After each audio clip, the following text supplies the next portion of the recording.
पुढची बातमी बघूयात। नाशिकच्या लासलगाव बाजार समितीमध्ये कांद्याचे भाव हे सध्या गडगडलेले दिसतायत आणि कांद्याला 1000 रुपयांच्या आतला भाव मिळतोय।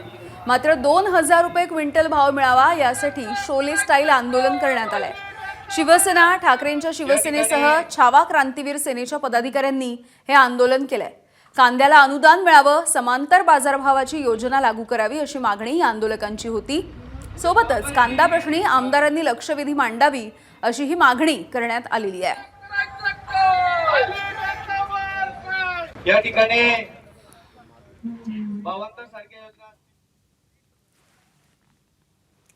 तर नवी मुंबईच्या एपीएमसी मार्केटमध्ये आवक वाढल्यामुळे कांद्याच्या दरामध्ये घसरण झाली आहे। एपीएमसी मार्केटमध्ये नाशिक, पुणे, अहिल्यानगर या ठिकाणावरून सध्या कांद्याच्या 100 ते 110 गाड्यांची आवक होती आहे। नवीन पीक तयार झाल्यामुळे आवक वाढल्याचं बोललं जात आहे। एकीकडे आवक वाढली आहे, दुसरीकडे निर्यात कमी झाली आहे, त्यामुळे मार्केटमध्ये मोठ्या प्रमाणावरती कांद्याचा साठा पडून राहिला आहे।